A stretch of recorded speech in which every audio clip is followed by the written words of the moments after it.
Good morning. It's Wednesday, 20th of November.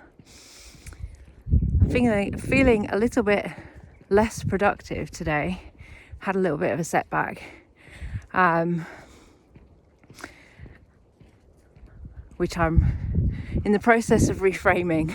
But I set out on a longer walk this morning to a local church that I thought had the headstone of a woman called Joan who had been murdered as a witch near here. I have been told that people leave offerings at her grave, and I wanted to go and make my own offering, my own pilgrimage. Felt very auspicious, today being the first full day of Pluto entering Aquarius, and another turning point on the evolutionary wheel for the new eon, the age of Aquarius. And so I walked, made a couple of videos, did a bit of dictation, and when I got there it started hailing. So welcome Kaliach, welcome the Witch of Winter, the lady of this land. I didn't expect it to hail. I thought it might rain because I did check the weather. I didn't really want to bring my umbrella, but I thought if it looks like it's going to rain, I'll bring it. And it did say 75% chance. So I brought the umbrella, and I'm glad I did, because it literally hailed exactly at the time when I was at the church. And I walked all the way around and I couldn't find the gravestone. So I decided to look it up on my phone, and then found out that I'd gone to the wrong church. I'd misunderstood, and the church that I need is actually just outside Boscastle. So I probably will make some time to go over there on Friday. So I feel a little bit disappointed that I didn't fulfill my pilgrimage today. And I've been working on my dictation, learned a few things. Again, having a few more challenges today. We're getting closer and closer to Mercury retrograde, and I've been feeling that energy intensifying for the last couple of weeks. So yeah, I started dictation using my AirPods today because I thought I might get a better, cleaner sound with the AirPods. But actually this moment it's not windy, but on my way here it was so windy, just as the weather was stirring up and the hail was coming in. It was so windy that the document couldn't pick up the words I was saying, and either filled up with absolute nonsense or just stopped responding at all. So I had a few setbacks with my book dictation on the way down here. What worked better was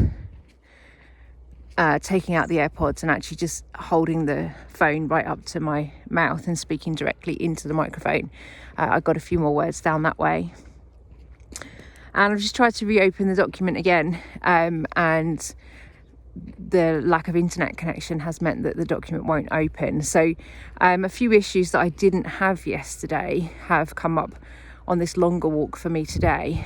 So yeah, just a few learnings. Don't use the AirPods in the wind. Either speak directly into the phone itself, or perhaps at some point I'll try getting a lapel mic with a wind blocker on it. See which is most effective.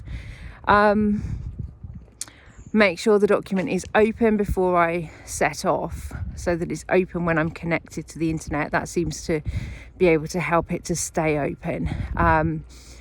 And or then have the capacity to be able to work offline if I'm going to do this long term.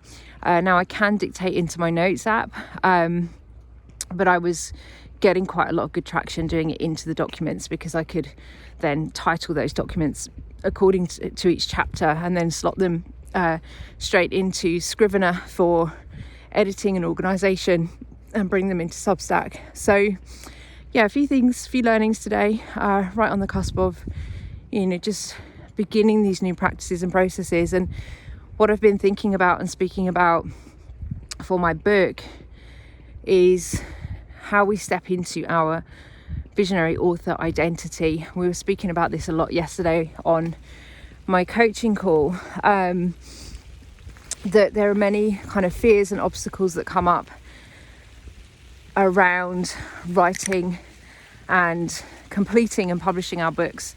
A lot of them are related to the fear of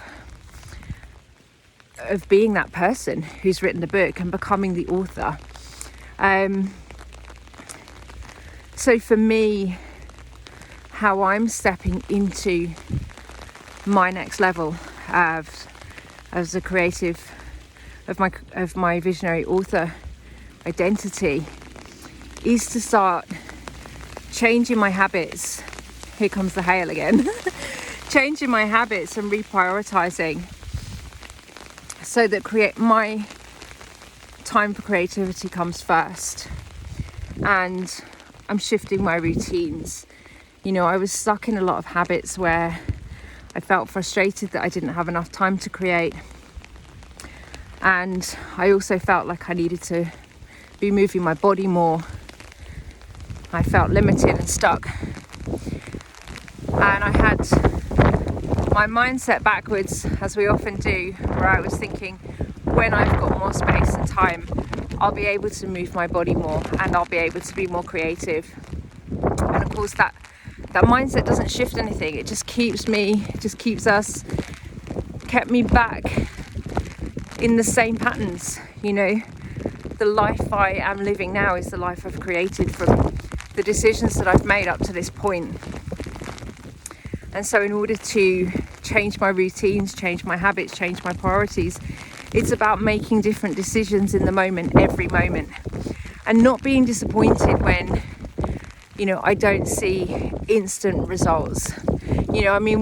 It's a matter of also reframing so that we do see the results, because there's always an impact, there's always a result, there's always a change, and we can really notice, when we do step up and we do take 5 minutes to do our writing or our journaling.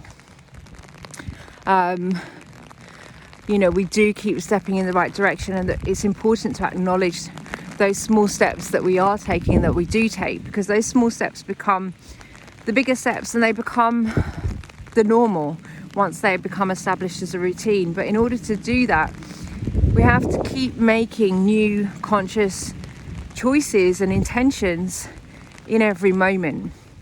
So for me, choosing to go out and walk, choosing to work on my book whilst I'm walking, choosing to do that instead of responding to the old conditions that have created everything that I had been doing up to this point. So as we are stepping more into our visionary author identity and reclaiming the power of our creativity, it's really always all about making those micro decisions in every moment and shifting our habits to change our lives. So where can we find those few precious minutes for our creative time today? And how will that look for you?